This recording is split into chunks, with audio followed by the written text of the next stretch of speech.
بسم الله الرحمن الرحيم. I promise you, brother. I promise you happiness. Allah waiting for you. Now you must be a Muslim, brother. Trust me. Look at my eyes. I love you, brother. Please shake my hand. Ya, I promise you happiness here and hereafter. Maka kuasa Allah lembutkan hatinya. Dia syahadat. Waktu asar dia syahadat. Namanya Mr. Jens Fishak. Dia syahadat. Lalu saya kasih tasbih. Lalu saya talkinkan waktu itu kepada dia, La ilaha illallah. You repeat it, brother. Can you repeat? La ilaha illallah, la ilaha illallah, la ilaha illallah. Can you tell me you are Muslim, brother? Dia bilang, yes, Sulaiman, I am Muslim. We are Muslim, Sulaiman. Sambil mengalir air mata dia kan. Lalu cerita dia dengarkan saya bercerita dakwah tentang rukun iman, rukun Islam semuanya. Kemudian saya pamit pulang mau maghrib. Setelah Isya saya dapat telepon di rumah sakit. Ustaz Jadi datang ke rumah sakit, ternyata teman saya ini sudah meninggal dunia dengan tasbih di tangannya. Saya menangis sejadi-jadi waktu itu. Ya Allah, begini cara engkau bekerja ya Allah. Ada orang seumur hidupnya bermaksiat, seumur hidupnya dia membenci Islam, tapi di akhir hayatnya dia ternyata Allah pilih dia untuk mendapatkan hidayah. Kita semua sama-sama dalam perjalanan ya, maka jangan pernah merasa paling benar sendiri, paling selamat. Jangan pernah merasa dengan mudah menyesatkan orang. Sesama di perjalanan, kita ini sama-sama nggak tahu nih tujuannya kita ini selamat apa tidak nih. Di ujung jalan, siapa tahu kita yang nyasar. Ada orang di awal jalan, di tengah jalan dia salah jalan. Ternyata di ujung jalan ada orang beritahu, ini salah jalan ini. Akhirnya dia selamat, dia sampai ke tujuan. Kita yang sudah betul jalan dari awal, di ujung jalan ada pertigaan, nggak ada orang memberitahu, bingung. Akhirnya melenceng, naudzubillah. Nah, maka hadirin sekalian dirahmati Allah Ta'ala, berdebatlah dengan cara yang ahsan, dengan cara yang baik, dengan akhlak yang baik. Nah, karena saya merasakan ya selama ini ya, di room saya alhamdulillah ada 93 orang yang login ya, dengan tiba-tiba menyerahkan diri. Saya tidak pernah datang ke roomnya non muslim sekalipun ya, saya tidak pernah diajak untuk diundang untuk diskusi agama. Datang saya tidak untuk berdiskusi membahas agama orang lain, saya selalu berbicara Islam saja.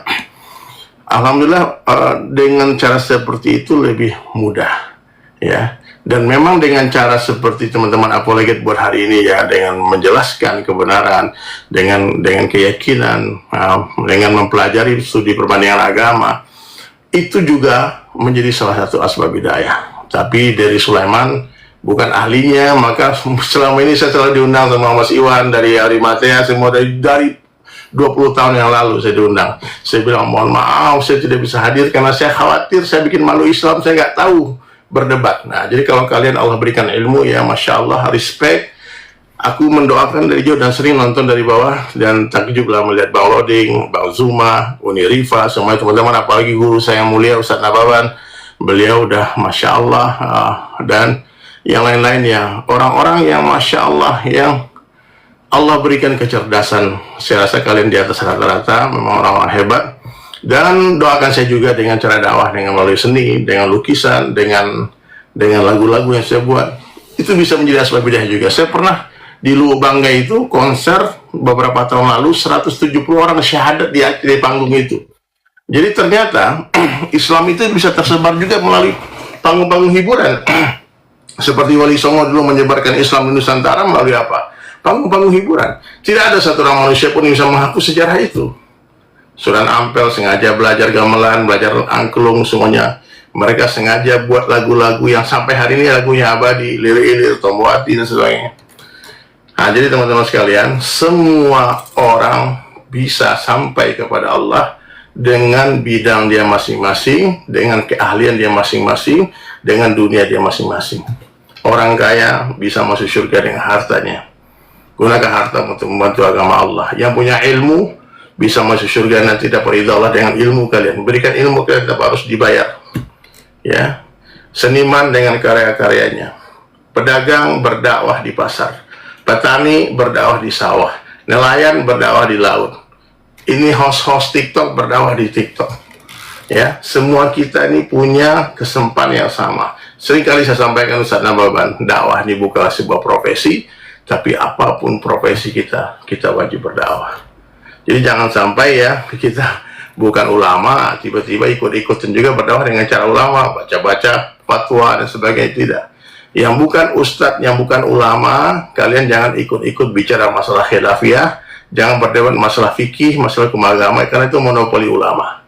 Monopoli orang yang sudah menghafal Quran, menghafal hadis-hadis, bisa bahasa Arab, menulis Arab dengan fasih. Ya, setelah mempelajari kutubus sittah, melewati jenjang pendidikan dari awal sampai akhir. Itu ulama. Nah, tapi yang bukan kayak Deddy Sulaiman, saya kan seniman yang berdakwah. Saya berdakwah dengan lukisan saya, alhamdulillah banyak lukisan-lukisan saya buat. Bisa bantu orang, bisa dibantu Palestina, dijual lukisan, dengan itu bisa, dengan lagu-lagu yang saya buat. Jadi teman-teman sekalian, jangan saling merendahkan. Mari kita bekerja sama dalam dakwah. Saudara-saudara kita non-muslim, mari kita rangkul. Kita sayang-sayang mereka. Karena persaudaraan itu ada, ukhuwah Islamiyah sama saudara muslim. Ya. Kemudian ukhuwah wataniyah sama satu negara Indonesia ini, macam-macam suku, bangsa, agama yang berbeda-beda. Kita semua saudara. Jadi jangan sampai ya, dengan lisan kita melukai hati saudara kita. Berdakwah dengan indah, jangan hina sesembahan mereka, kata Allah. Karena bisa jadi karena kejahilan, kebodohan mereka menghina aku, kata Allah.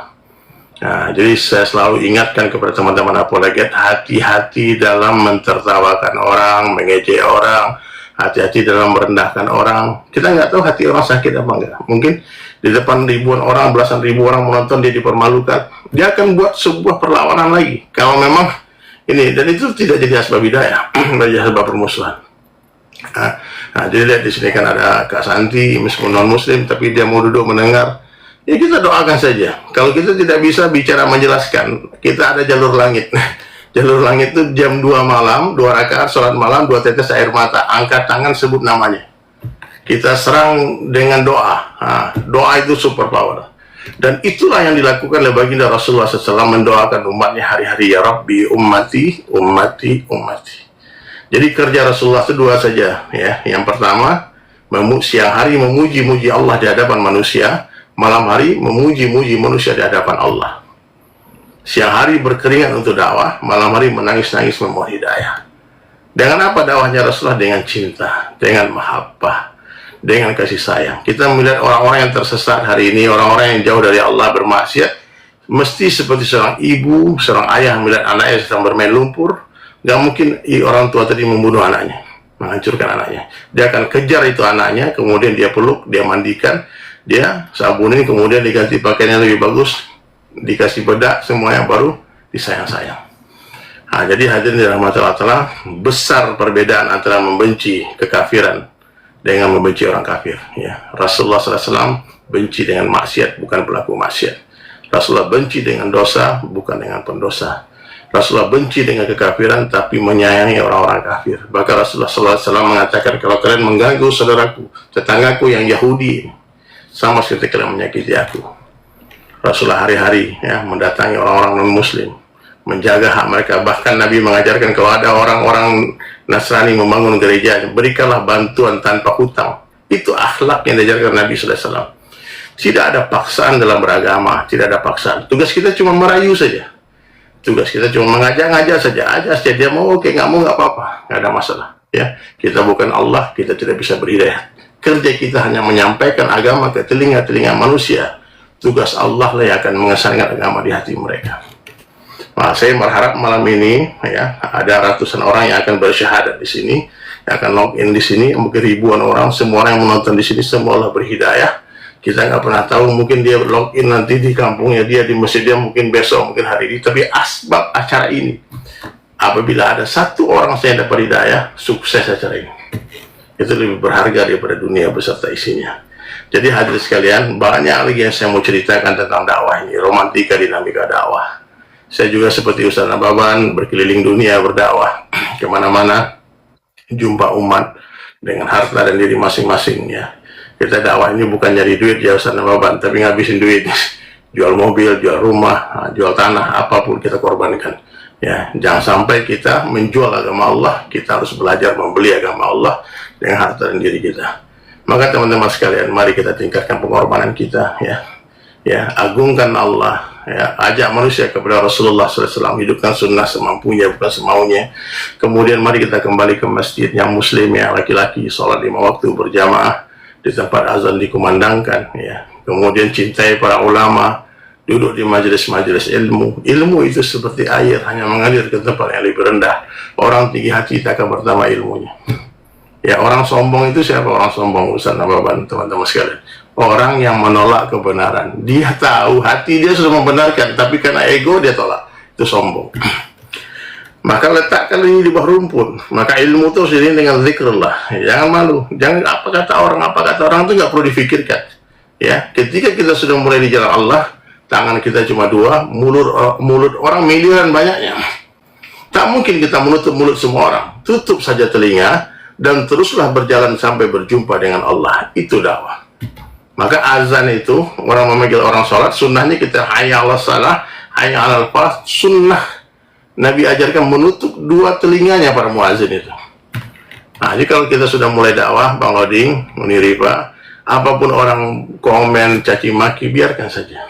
Ya, biarkan saja. Orang-orang yang haters itu sebetulnya juga lovers yang tersembunyi. Kalau orang nggak suka kalian, dia nggak mungkin nonton. Ya. Kalau dia masih nonton, dia caci maki, itu sebetulnya orang seek attention, dia mau cari atensi aja. Nah, jangan di blog, jangan di biarkan saja, ya. Biarkan saja. Anjing menggonggong, kafilah tetap berlalu. Tapi saya nggak digonggong, Ustaz, digigit nih. Kalau digigit anjing, jangan digigit balik. Biarkan aja. Kalau kata Ustaz Abdul Somad, lemparlah anjing itu dengan bunga, tapi pastikan potnya masih menempel di sana. Nah, itu. Jadi hadirin sekalian dirahmati Allah Ta'ala. Ya, dakwah dengan hikmah, dengan kelembutan, dengan tawadu, dengan humble, letakkan dirimu di bawah rumput. Ya, rumput kan di bawahnya lagi. Nah, rendahkan dirimu serendah-rendahnya sampai tak ada lagi orang bisa merendahkanmu. Siapa merendahkan diri di hadapan Allah serendah-rendahnya, maka Allah akan muliakan dia setinggi-tingginya. Jangan sombong. Orang sombong diharamkan mencium bau surga. Nah, maka ada sebuah kalimat yang sering saya ingatkan kepada jamaah dimanapun saya jumpa. Katakan setiap hari kepada diri kita, sebaik-baik saya, lebih baik orang lain. Boleh teman-teman tulis di kolom komentar ya, sebaik-baik saya, lebih baik orang lain, seburuk-buruk orang lain, lebih buruk saya. Sebaik-baik saya, lebih baik orang lain, seburuk-buruk orang lain, lebih buruk saya. Nah, itu akhlaknya Rasulullah SAW. Ya, sebaik-baik saya, lebih baik orang lain, seburuk-buruk orang lain, lebih buruk saya. Dan orang tua itu lebih baik, dia lebih dulu beramal soleh dari saya, pasti pahalanya lebih banyak daripada pahala saya. Lihat anak muda, katakan anak muda itu lebih baik dari saya. Kenapa? Saya lebih dulu bermaksiat daripada dia, pasti dosa saya lebih banyak. Allah beri dua mata, satu mata senantiasa melihat kebaikan orang lain, satu mata melihat keburukan diri sendiri.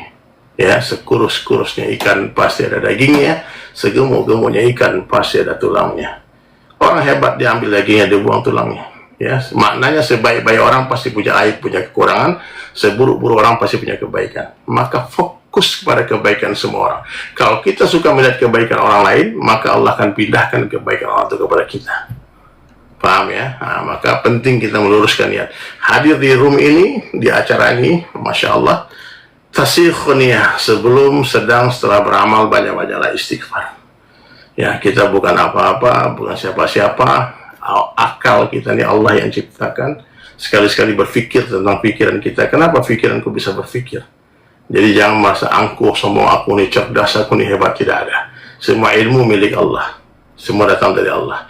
Kita hanya doakan. Saya lihat teman-teman kita non-muslim, ya Allah, berilah orang ini hidayah, ya Allah. Jangan sampai dia celaka, ya Allah. Jangan sampai dia sengsara, ya Allah. Saya pengennya. Jadi bukti orang cinta kepada kita itu apa? Dia mengingatkan kita tentang akhirat. Dia mengingatkan kita tentang sholat. Itulah tanda orang sayang kepada kita. Orang yang hari-hari mengingatkan tentang amal soleh. Ya, jadi kalau ada orang sayang sama teman kita non-muslim, kalau sayang sama dia aja, dia masuk Islam. Karena kita ingin bersama, sama-sama nanti di surga. Kasih tahu mereka surga tak akan indah tanpa kalian di sana. Nah, itulah hadirin sekalian. Yang paling terakhir, apa yang saya mau ingatkan, dunia sementara, akhirat selama-lamanya. Dunia sementara, akhirat selama-lamanya. Dunia bukan tempat tinggal, tapi tempat meninggal. Dunia adalah tempat yang akan kita tinggalkan. Dunia sebentar saja, akhirat sebentar lagi. Sekarang kita di atas tanah, tak lama lagi tanah di atas kita. Sekarang dunia nyata, akhirat cerita. Setelah mati, akhirat nyata, dunia tinggal cerita. Maka apapun keinginan kalian di dunia ini, terwujud tak terwujud, tetaplah bersujud. Terwujud tak terwujud, tetap bersujud. Tulis di kolom komentar ya. Terwujud tak terwujud, tetap bersujud. Angkat tangan, Allah turun tangan. Ada masalah, angkat tangan, minta sama Allah. Ya Allah, Allah turun tangan. Kalau kita yang turun tangan, Allah angkat tangan. Jangan khawatir, yang ditakdirkan pasti akan hadir. Yang ditakdirkan pasti akan hadir. Yang tertakar tak akan tertukar. Ya, dunia sementara saja, sebentar saja, 60-70 tahun saja, 60 and 70 years. Semua yang bernyawa pasti akan merasakan kematian. Semuanya. Tak ada yang pasti di dunia selain mati. Ya, tak ada yang pasti selain mati. Orang kaya mati, orang miskin mati, raja-raja mati, rakyat biasa mati. Uni Rifa, Bang Oding, boleh nggak saya closing dengan satu lagu? Boleh, sangat boleh sekali. Ustaz Izin ya, Dery saya Sulaiman, kita Masya dulu ya. Allah. Habis ini kita serahkan ke guru mulia kita, Ustaz Nababan. Siap. Ya. Ya, siap. Oke teman-teman, kita dengarkan dulu mungkin penggalan lagu dari Ustadz Dery Sulaiman, dan nanti sebenarnya setelah ini izin Wah, kita akan lanjut dengan yang lain. Silakan. jangan engkau tertipu daya oleh dunia yang fana, sebagai tempat ujian bagi kita. Dunia sementara, akhirat selama-lamanya. Orang kaya mati, orang miskin mati, raja-raja mati, rakyat biasa mati. Semua pergi menghadapi ilahi, dunia yang dicari tak ada yang berarti. Perkara yang paling penting dalam kehidupan manusia adalah perkara iman. Iman itu lebih penting daripada duit, rumah, dan kendaraan. Satu orang mati nggak punya duit, Allah marah. Mati nggak punya rumah pun nggak masalah. Tapi kalau mati nggak punya iman, itu masalah. Harga iman dalam hadapan Allah Subhanahu Wa Taala sebesar darah. Itu Allah Taala hargai dengan surga yang luasnya 10 kali lipat dunia. Maka kita semua wajib usahakan iman kita. Bagaimana caranya? Nabi sabda dalam satu hadis, jaddidu imanakum kaifa nujaddidu imanana ya Rasulullah, aksiru min qauli la ilaha illallah. Baik, itu saja, minta maaf. Mudah-mudahan apa yang saya sampaikan Kasih tepuk tangan Pak Lodi. berkesan. I love you everybody. I love you, love you, love you. Ustaz Nababan, saya ada tamu di rumah Ustaz. Saya nonton dari bawah aja nggak apa-apa. Ataupun saya di mute juga nggak apa-apa ya. Saya di mute ya. Boleh Ustadz Dery, boleh. Saya mute. Iya, di mute saja, Ustaz. Kalau Ustadz masih tetap standby di sini, saya mute. Ya. Jangan lupa di follow aku ya. Oh ya, di follow akunnya Aku Ustadz juga Dery izin Sulaiman, follow semua teman-teman nih. ya. Kak Santi aku follow ya. Terima kasih Ustadz. Aduh, terima kasih banyak. Aku follow. Ustaz, aku follow juga Ustaz. Iya. Oke, baik. Kita lanjut acaranya. Ustadz Nababan, saya minta izin kepada Ustadz Nababan, karena list acara kita itu meletakkan Ustadz setelah Ustadz Denab TV. Boleh saya minta izin untuk beliau dulu menyampaikan tausiahnya, setelah itu baru Ustadz, boleh ya? Dengan segala hormat Ustadz, tanpa bermaksud untuk membeda-bedakan. Oke, Ustadz Tarigan. Silakan Ustadz Tarigan, kami berikan waktu kesempatan untuk memberikan tausiah kepada kami para apologet, sama seperti Ustadz Dery Sulaiman. Masya Allah, tabarakallah, terima kasih. Silakan. Cek, suara saya jelas, Uni? Jelas Ustadz. Alhamdulillah. Bismillahirrahmanirrahim. Assalamualaikum warahmatullahi wabarakatuh. Alhamdulillahi rabbil alamin. Wassalatu wassalam ala sayyidina wa maulana Muhammadin wa ala alihi wa sahbihi ajma'in. Allahumma rabbi israh li sadri wa yassir li amri wahlul uqdatam min lisani yafqahu qawli. Alhamdulillah, segala puji dan syukur hanya kepada Allah Azza wa Jal. Salawat dan salam kepada Nabi kita tercinta, Nabi Muhammad sallallahu alaihi wasallam. Pertama-tama tentu saya ingin mengucapkan terima kasih dan penghormatan yang setinggi-tingginya kepada seluruh pengurus Mesia yang telah menginisiasi dan menyelenggarakan Apologet Award ini. Secara khusus, salam hormat saya kepada Uni Rifa yang Masya Allah luar biasa semangatnya dalam membersamai perjuangan dakwah dan para pejuang Islam. Kita doakan Uni Rifa dan seluruh pengurus Mesia dipanjangkan umurnya dalam keberkahan, dimudahkan segala urusannya, dilapangkan rizkinya, dan dijauhkan dari bahaya dan musibah. Amin ya Rabbal Alamin. Kemudian izinkan saya menyampaikan salam takzim dan penghormatan kepada guru saya, orang tua kami, guru kami, dan orang tua para muallaf, yaitu Ustadz Syamsul Arifin Nababan. Beliau mempunyai tempat tersendiri dalam perjalanan saya belajar Islam. Dahulu ketika saya baru masuk Islam dan ketika kuliah di pendidikan bahasa Arab UIN Syarif Hidayatullah Jakarta, saya pernah nyantri dan belajar Islam di pesantren beliau di Bintaro. Tepatnya nama pesantren beliau An-Naba Center Bintaro. Jadi kalau hari ini saya bisa berdiri ataupun berbicara tentang Islam, ceramah tentang Islam, tentu ada jasa guru saya yaitu Ustadz Syamsul Arifin Nababan. Maka kadang di beberapa kesempatan banyak yang nanya, Ustadz suaranya, gayanya kok mirip Ustadz Nababan. Ya, sebenarnya saya copy paste ceramah beliau karena saya nggak ada ilmu. Jadi ilmu saya itu dapat dari beliau. Saya doakan semoga beliau panjang umur, dimudahkan segala urusannya, dilapangkan rizkinya, dan juga dijauhkan dari segala mara bahaya dan musibah.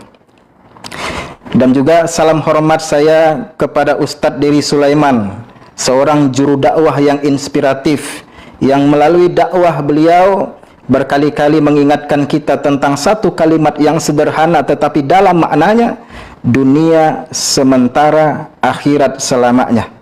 Orang kaya mati, orang miskin mati, raja-raja mati, semua mati. Ini luar biasa. Kalimat yang tidak panjang, tetapi kalau benar-benar masuk ke dalam hati kita, insya Allah bisa mengubah cara kita memandang kehidupan. Kita bekerja di dunia, berdakwah di dunia, berjuang di dunia, tetapi jangan sampai lupa bahwa tujuan perjalanan kita bukan berhenti di dunia, tetapi dunia sementara, akhirat selamanya. Maka salam hormat dan takzim saya buat beliau. Semoga beliau juga selalu sehat, dimudahkan segala urusannya, dilapangkan rizkinya. Dan tentu salam hormat saya kepada seluruh ustadz, para apologet, para pejuang dakwah, serta seluruh saudara-saudara saya yang hadir dalam acara online ini, baik yang muslim juga non-muslim. Ada Bu Santi. Yang muslim semoga semakin kuat imannya, dan yang non-muslim semoga login semuanya mengucapkan asyhadu alla ilaha illallah wa asyhadu anna Muhammad Rasulullah. Terus terang Unirifa, Pastor Oding, saya sebenarnya merasa tidak pantas berbicara di hadapan antum semua ini. Kenapa? Karena saya tahu yang hadir secara online malam ini bukan orang sembarangan. Insya Allah yang hadir adalah orang-orang soleh, ahli surga, orang-orang yang telah mengorbankan waktu dan tenaga, pikiran dan harta memperjuangkan agama Allah. Maka ya saya mohon izin, ya mungkin yang saya sampaikan nanti ya tidak banyak ya, hanya 2, kurang lebih 1 jam. Mohon maaf nih, Ustadz Nababan jangan serius sekali wajahnya Ustadz. Siap Ustadz ya. Alhamdulillah ini guru saya, Masya Allah. Jadi yang pertama ingin saya sampaikan, ini Apologet Award bukan sekedar persoalan siapa yang mendapatkan penghargaan, siapa yang menang, tetapi lebih daripada itu, acara ini kalau boleh saya kasih saran adalah momentum untuk saling menguatkan bahwa ternyata kita tidak berjalan sendirian. Ada APII, ada Mesia, ada DNAP, ada MHI. Nah, jadi kita tidak berjalan sendirian. Ada yang berjuang dari mimbar ke mimbar. Ada Ustadz Nababan, ada Ustadz Dery Sulaiman, ada yang berdakwah melalui tulisan, ada yang melalui media sosial. Nah ini para apologet-apologet Islam ini, Masya Allah. Ada yang berdakwah viral dan ada yang berdakwah secara senyap. Tetapi apapun itu, mudah-mudahan pertemuan kita malam ini menjadi pertemuan yang diberkahi Allah. Bukan sekedar mempertemukan wajah-wajah kita di layar ini, tidak, tetapi mempertemukan hati kita dalam satu kecintaan yang sama, mencintai Allah, mencintai Rasulullah SAW, mencintai Islam, dan ingin memberikan sesuatu yang terbaik untuk agama ini. Dan mudah-mudahan Allah menjaga hati kita agar semua perjuangan ini bukan untuk cari nama, bukan untuk terkenal, bukan untuk popularitas, bukan sekedar mendapatkan penghargaan manusia, karena penghargaan manusia ada akhirnya. tetapi dakwah kita ini ikhlas meraih ridha Allah Subhanahu wa taala. Nah, karena saya dimintakan untuk berbicara di momen yang sangat baik ini, ya mohon izin Uni Rifa dan Pastor Loading, saya ya memperkenalkan diri sedikit lah. Ya siapa tahu kisah saya ini bisa menjadi motivasi buat teman-teman yang muslim, non muslim, juga buat Ibu Santi ya khususnya yang hadir di sini, Masya Allah. Jadi perkenalkan, nama saya Ahmad Christian Tarigan. Nama baptis saya Christian karena saya anak pendeta. Saya mantan non-muslim. Ketika saya lahir, bapak dan emak saya tidak kompromi dengan saya memberikan nama. Jadi mereka kasih nama saya Christian. Kalau mereka kompromi, saya pengen juga nama saya jadi Ustadz Yusuf PI kan. Nah, jadi mereka kasih nama saya Christian. Nah, jadi nama saya Christian, nama baptis. Setelah saya syahadat, di tengah nama saya itu tidak saya hilangkan Kristiannya, karena bagi saya pengikut Yesus itu adalah umat Islam, pengikut Yesus yang sejati. Lalu saya sering menyampaikan bahwa yakinlah dengan Islam.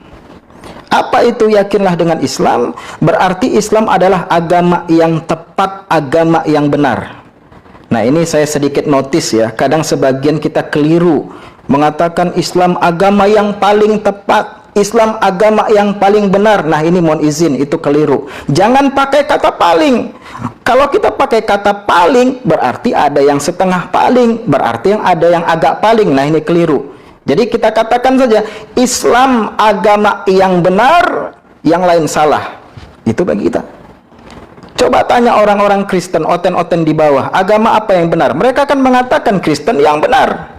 Kalau kita tanya Buddha, agama apa yang benar? Buddha, Hindu begitu juga. Jadi itu bukan radikal, itu bukan ekstrim. Kalau kita ditanya agama apa yang benar, Islam agama yang benar. Tidak perlu pakai kata paling. Allah Azza wa Jalla menegaskan dalam surah Ali Imran ayat 19, Innad dina indallahil Islam. Sesungguhnya agama yang diterima di sisi Allah ialah Islam, bukan yang paling diterima, bukan yang paling diridhoi, bukan agama yang paling benar, tidak. Yang diterima berarti yang lain tidak diterima. Yang diterima di sisi Allah hanyalah Islam. Jadi tidak perlu pakai kata paling. Lalu mengapa saya mengatakan Islam agama yang benar? Karena saya pernah menjadi pemeluk agama lain, agama Kristen. Tadi sudah saya ceritakan sedikit ya. Bapak saya pendeta, abang saya pendeta, kakak saya pendeta. Mereka berada di Brastagi, ada di Deli Serdang, ada di Siantar. Saya memilih masuk Islam usia 17 tahun, kelas 3 SMA. Kenapa saya ingin masuk Islam? Karena pertama saya katakan, awalnya saya penasaran, ingin tahu bagaimana Islam yang sebenarnya. Jadi waktu saya Kristen itu, saya sering mengajak diskusi teman-teman saya yang beragama Islam. Jadi saya tanya mereka, kenapa Islam itu dilarang makan daging babi? Kenapa Islam itu sholatnya mengarah Ka'bah, menyembah batu? Itu saya tanyakan ketika saya masih non-muslim. Mereka tidak mampu menjawab pertanyaan yang saya berikan. Ya nggak mungkin, karena mereka masih usia 17 tahun, kelas 3 SMA teman-teman saya itu. Kemudian mereka mempertemukan saya dengan seorang ustadz yang ternyata beliau sering membaca Bible. Muslim dari kecil loh. Beliau muslim dari kecil tapi sering baca Bible. Nah, inilah yang kita katakan sebagai apologet Islam. Nah, kalau di sini ada para ustadz yang muslim dari lahir, jangan alergi dengan Bible, karena satu saat itu kemampuan itu, wawasan itu akan Anda gunakan ketika berdiskusi dengan non-muslim, dengan orang Kristen. Ingat, kalau berdiskusi dengan orang Kristen jangan hanya gunakan Al-Quran, ditolak itu. Tapi ketika diskusi dengan orang Kristen, gunakanlah Bible mereka. Itulah cara terbaik ketika berdiskusi dengan mereka. Termasuk Ustadz itu ketika berdiskusi dengan saya. Nama beliau Ustadz Sudirman Latsa. Beliau aktif di Persyarikatan Muhammadiyah. Hafizahullah ta'ala. Mudah-mudahan Allah selalu memberikan beliau kesehatan. Ketika berdiskusi dengan beliau, saya diberikan beberapa buku. Waktu itu ada buku judulnya dokumentasi kesalahan Bible, atau dokumentasi kontradiksi ayat-ayat Bible. Lalu beliau memberikan saya Al-Quran terjemahan. Selama 6 bulan saya selesaikan membaca Al-Quran terjemahan, dan saya diskusikan dengan beliau setengah bulan, setengah tahun. Intinya ini, tolong teman-teman Oten, intinya kalau ingin belajar Islam, ingin bertanya Islam, jangan tanya sama Edis Tipu. Edis Tipu apa Edis TV nih?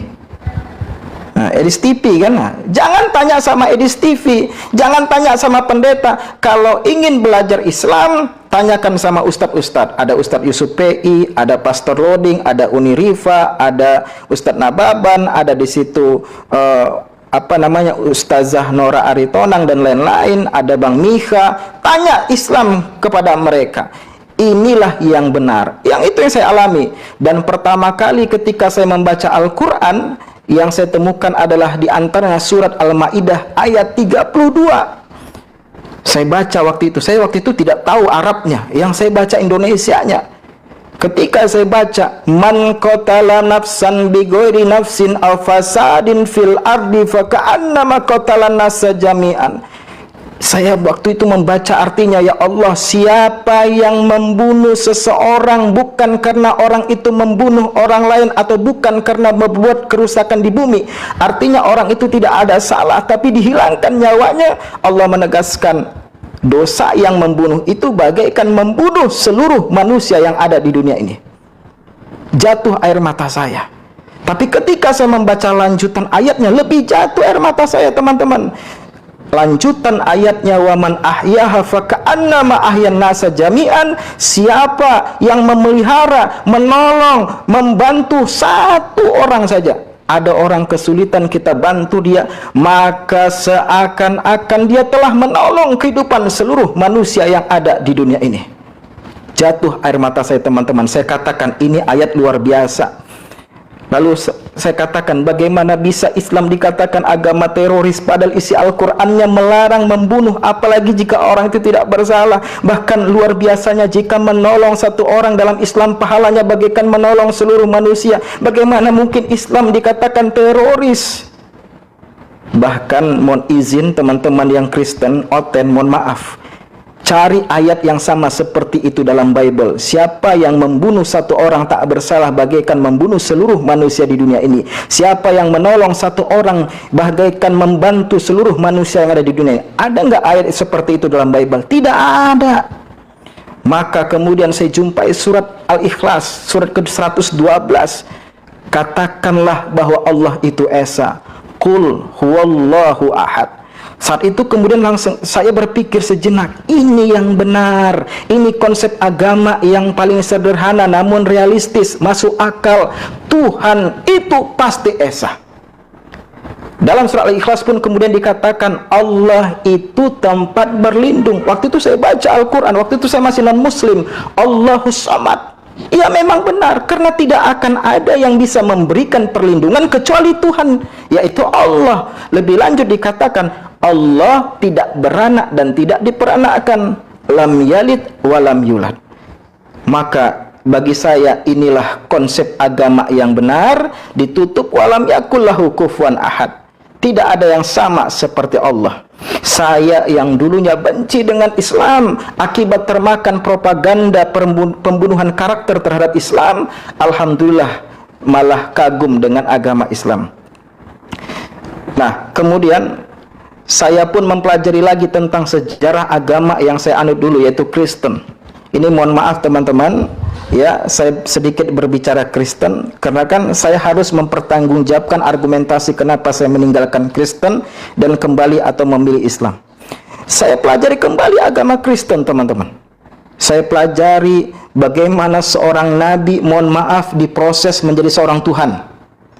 Sampai saya mempelajari bagaimana awalnya suatu masyarakat yang mereka ini mempunyai Tuhan banyak, yaitu dewa dan dewi, dan kemudian karena kepentingan negara, kepentingan politik, maka kemudian mereka menyadari Tuhan banyak itu tidak kondusif, maka harus ada penyempurnaan Tuhan, penyempurnaan dewa dewi. Nah, inilah cikal bakal munculnya Trinitas. Nabi Isa alaihissalam atau Yesus naik pangkat dari nabi, mereka jadikan sebagai Tuhan, dan peristiwa itu terjadi terjadi sebagai hasil kesepakatan sebuah konferensi yang dalam bahasa Latin disebut Konsili Nisea tahun 325 Masehi. Sejak saat itulah muncul Trinitas. Apakah kemudian begitu saja? Oh tidak. Saya pelajari lagi, jatuh air mata saya. Kok begini agama Kristen? Sejarah menyatakan proses diterimanya Konsili Nisea itu, ya Allah, prosesnya cukup panjang dan jangan kaget, berdarah-darah. Nah, ini nanti bisa dijelaskan oleh Ustadz Nababan, juga oleh Pastor Loading, juga Unirifa. Akhirnya apa? Ya, ini bagi saya memang tidak masuk akal. Lalu kemudian apa? Saya terkagum-kagum, yang masuk Islam itu bukan orang sembarangan. Yang masuk Islam itu dari kalangan pemikir, orang-orang cerdas. Ustadz Nababan, orang cerdas. Ada namanya Dr. Maurice Bucaille, orang cerdas. Ada namanya Tegata Tejasen, orang-orang cerdas yang memilih masuk Islam. Walaupun ada, mohon izin, orang Islam yang masuk Kristen, murtad itu ada. Tetapi mohon maaf ya, ini sekarang saya ini mohon izin, saya sering nonton, ada namanya channel YouTube Super Youth ID di YouTube. Itu biasanya dia mengangkat cerita-cerita orang yang murtad. Saya sering nonton itu kan, saya lihat, waduh, ini setiap alasannya masuk Kristen karena mimpi, ada yang karena emosional, ada karena dia mendengarkan lagu-lagu Kristen. Hanya karena itu, tidak ada yang alasan-alasan ilmiah. Jadi saya kepengen sekali berdiskusi dengan orang yang masuk Kristen itu karena mimpi bertemu Yesus. Saya mau tanya, Yesus mana yang kau temui? Wajahnya ada berapa? Ada banyak. Yesus di Indonesia beda dengan Yesus yang di Cina. Yesus yang di Cina wajahnya beda dengan Yesus di Eropa. Yesus mana yang kau temui? Kadang saya ingin mau tanya seperti itu. Nah itulah. Jadi banyak juga yang murtad, tapi kemudian alasannya tidak masuk akal. Tapi orang-orang masuk Islam itu cerdas-cerdas, hebat-hebat, luar biasa. Maka ya, jadi ini waktunya 20 menit ya, saya juga dikasih waktu 20 menit, biasanya sampai 2 jam ya.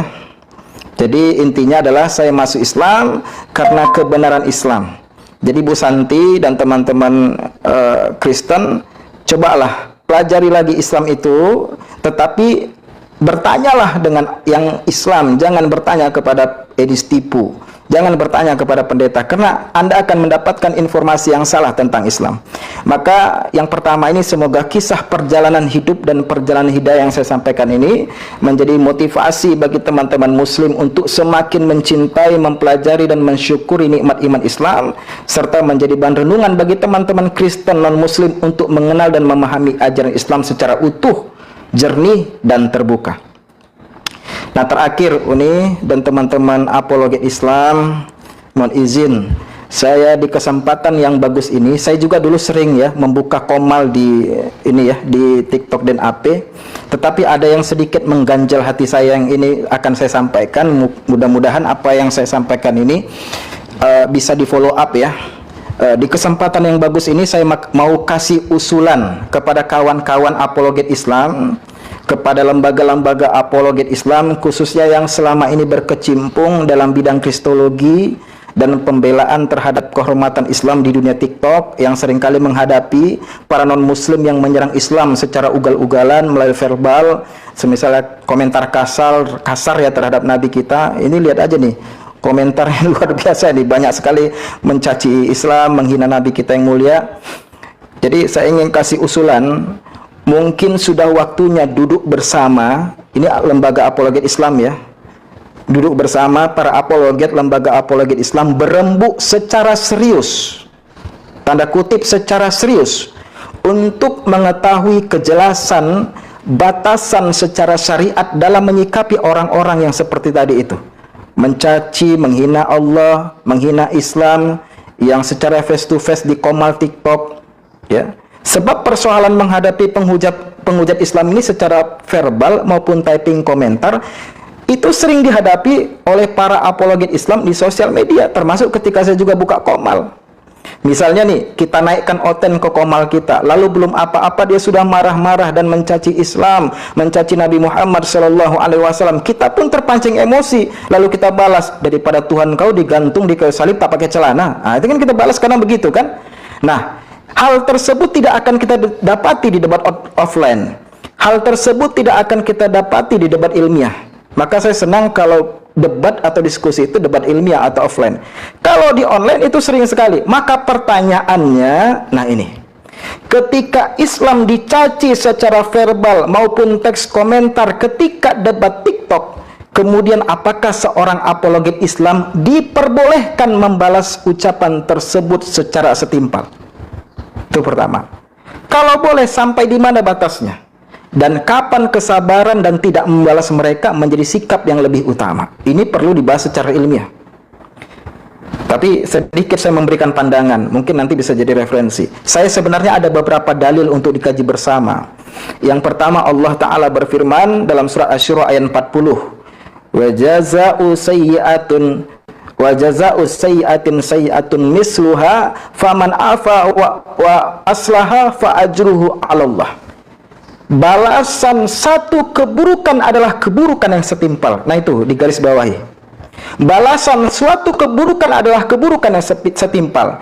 Tetapi barang siapa memaafkan dan berbuat baik, maka pahalanya dari Allah. Kemudian yang kedua, Allah Ta'ala berfirman di surah An-Nahl ayat 126, wa in aqabtum fa'aqibu bimisli wa uqibtum bih wala in sabartum lahuwa khairul lissabirin. Jika kalian balas mereka, nih orang-orang yang mencaci Islam di typing, di komentar, di live, jika kalian balas mereka, maka balaslah dengan balasan yang sebanding dengan apa yang ditimpakan kepada kalian. Tetapi jika kalian bersabar, sesungguhnya itulah yang lebih baik bagi orang-orang yang bersabar. Tambah lagi dalam surat An-Nisa ayat 148. La yuhibbullahul jahra bisu' minal qawli illa man zulim wa kanallahu samian alima. Allah tidak suka orang-orang yang berucap buruk. Allah tidak suka orang-orang yang berucap kasar secara terang-terangan. Tetapi ada garis bawah, illa man zulim, kecuali orang yang dizolimi. Ini kan kita dizolimi nih. Nabi kita dikatakan begini, begono, begini, kita dizolimi nih. Nah ini dalilnya. Tetapi pada yang sama, Al-Quran memberikan batas sangat penting. Allah berfirman dalam surah Al-An'am ayat 108, wala tasubbul ladzina yad'u min dunillahi, sampai akhir ayat. Jangan kalian mencaci apa yang mereka sembah selain Allah. Jangan kalian caci mereka, jangan kalian nistakan mereka, karena kalau nanti kalian caci nistakan mereka, mereka akan mencaci balik dengan melampaui batas tanpa pengetahuan. Nah, itu ada beberapa ayat Quran. Jadi ini ayat terakhir ini sangat penting. Artinya persoalannya tidak sederhana mereka mencaci maka kita balas mencaci, tidak. Namun ada pula yang memperhatikan indikator membalas yang setimpal. Karena itu, ya mohon izin teman-teman apologet, saya mengusulkan agar para apologet Islam berdiskusi ilmiah. Ini internal saja. Para apologet Islam, kita kan ingin berapologetika dapat pahala, bukan dapat dosa. Dan juga ingin tenang. Kita punya landasan yang kuat. Maka perhatikan, saya ingin mengusulkan agar para apologet Islam berdiskusi ilmiah, kemudian berikan kesimpulan. Lalu setelah dikaji, hasil kajian itu kemudian sampaikan kepada Majelis Ulama Indonesia Pusat dalam bentuk surat resmi dan permohonan audiensi. Misalnya Asosiasi Lembaga Apologet Islam. Artinya di asosiasi itu ada APII, ada Mesia, ada apa, sama kayak kemarin kami itu ada namanya Alami ya Ustadz Nababan ya, Asosiasi Lembaga Pembinaan Mu'allaf. Ustadz Nababan adalah salah satu petingginya, menaungi DNAP, menaungi An-Naba Center. Nah, buat asosiasi, diskusi rembuk secara ilmiah berdasarkan dalil, kemudian hasilnya itu coba berikan surat resmi dan permohonan audiensi kepada Majelis Ulama Indonesia agar diteruskan ke Majelis Fatwa. Ini berbicara tentang fatwa. Fatwa itu bisa berubah. Fatwa zaman dulu sama zaman sekarang berbeda. Zaman dulu nggak ada TikTok. Zaman sekarang TikTok luar biasa, ada YouTube, orang mencaci Islam. Maka tolong itu. sampaikan itu. Nah, kalau memang dipandang perlu, nanti akan lahir fatwa yang mudah-mudahan menjadi landasan teman-teman apologet Islam dalam berapologetika lebih ini lagi lah, lebih dimudahkan lah. Nah, saya memberikan saran juga. Nah, untuk permohonan surat resmi ke MUI tersebut, di sini hadir Bang Mika ya. Saya lihat perkembangan Bang Mika, Tante Mika ini luar biasa. Ya, Tante Mika ini sekarang kalau saya nggak salah berada di Mercusuar Hidayah Indonesia, Bang Mika ya. Beliau itu kalau nggak salah sekjennya, sekretaris jendernya. Jadi yang saya lihat, yang saya ikuti, Bang Mika ini dari Mercusuar Hidayah Indonesia, ketuanya Kepala Humas MUI Pusat ya Bang Mika ya. Nah, luar biasa. Kepala Humas loh MUI Pusat. Jadi saran saya ini rembuk, ambilkan keputusan dan tadi opsi ke MUI Pusat. Nah, kalau bisa nanti diskusikan dengan Bang Mika agar di follow up. Kalau ke Kepala Humas MUI Pusat, mudah-mudahan bisa di follow up lebih cepat. Sekali lagi, tujuan kita bukan untuk kita ada dalil atau landasan berkata kasar, tidak, tetapi agar kita tahu mana batasannya, kemudian kita juga lebih ringan dalam berapologetika. Nah, itu yang mungkin saya sampaikan. Mohon izin Uni dan Pastor Loding, teman-teman, kalau saya tidak sistematis dan terkesan terburu-buru karena biasanya 2 jam ceramah ya. Ini di press 20 menit, Masya Allah. Ya, mudah-mudahan ya teman-teman di polo-polo ya, DNAP TV, di share-share dakwahnya. Ya, terakhir saya ingin mengucapkan selamat, apresiasi yang setinggi-tingginya kepada Mesia yang telah menyelenggarakan program yang sangat baik ini, terlebih dilaksanakan bertepatan dengan momentum Hari Kemerdekaan Republik Indonesia ke-81. Masya Allah. Kalau dulu para pahlawan berjuang mempertahankan kemerdekaan negeri ini dengan darah dan air mata, maka hari ini kita mempunyai tanggung jawab untuk mengisi kemerdekaan ini dengan memperjuangkan akidah teman-teman kita Muslim agar jangan murtad. Dan saya yakin husnuzon niat teman-teman kita berapologetika itu adalah supaya teman-teman Muslim kita jangan sampai murtad. Itu niat yang sangat mulia. Sekali lagi demikian yang saya sampaikan. Mohon izin, mohon maaf kalau ada salah kata, kebenaran dari Allah, kesalahan dari saya. Ini adalah Ustaz Nababan. Ustaz, sehat Ustaz ya. Ini guru saya, Masya Allah. Nanti mudah-mudahan penyampaian beliau akan lebih luar biasa lagi. Wallahu alam bisawab. Wassalamualaikum warahmatullahi wabarakatuh. Waalaikumsalam warahmatullahi wabarakatuh. Alhamdulillahirrahmanirrahim. Jazakumullah khair katsiran Ustadz Tarigan. Nah, ini yang dinanti-nantikan juga buat teman-teman semua. Kita di sini sudah kedatangan juga Ustadz Nababan. Nah, sebelumnya teman-teman harus tahu, Ustadz Nababan, Assalamualaikum warahmatullahi wabarakatuh. Saya perkenalkan dulu program acara kita, Ustadz, biar Ustadz Nababan paham bagaimana kemudian acara ini bisa terjadi. Ustadz Tarigan, saya mengucapkan banyak terima kasih sudah bersedia hadir bersama kami dan bersinergi dengan Mesia. Ustadz Nababan, perkenalkan saya Rifayah Diputri, salah satu pendiskusi lintas agama yang cukup barbar kata beberapa teman-teman kita Kristen yang sedang berusaha untuk memperbaiki akhlak dalam pemaparan diskusi belajar dari ustadz-ustadz seperti Ustadz Nababan salah satunya dan Ustadz Tarigan. Dan juga saya belajar kepada Kak Santi, dan perkenalkan ini saudari kita, salah satu MC kita, Kak Santi Sihombing, masih Kristen sampai detik ini Ustadz, dan beliau adalah salah satu orang Kristen yang kita hormati. Saya dan Bang Loding sangat menghormati beliau karena beliau sangat baik dalam attitude penyampaiannya dalam diskusi. Ustadz Nababan, Apologet Award ini adalah program Misiah, yaitu program kerja, bukan lembaga, bukan sebuah organisasi, bukan, hanya program kerja para apologet aja, dimana kami berusaha untuk memberikan kontribusi kepada para apologet yang istiqomah dan bil hikmah dengan memberikan bantuan-bantuan seperti tunjangan wifi per bulan dan juga pembelajaran bahasa asing kepada apologet terpilih yang memang betul-betul serius.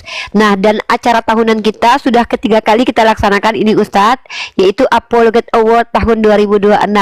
Alhamdulillah tahun ini kami luar biasa bersyukur kepada Allah, acara kita kali ini ditemani oleh Ustadz Diri Sulaiman dan Ustadz Nababan dan Ustadz Tarigan. Ini saya anggap tanda berkah dari acara yang kami upayakan. Bukan kami ingin memilah-milah apologet, bukan kami ingin membandingkan satu sama lain untuk tendensius, tidak Ustadz, tapi kami ingin memberi semangat kepada Mika sendiri, saya sendiri, Ustadz Yusuf PI, Kak Nora dan teman-teman lain yang menjadi nominator supaya mereka semakin upgrade value ilmunya Ustadz.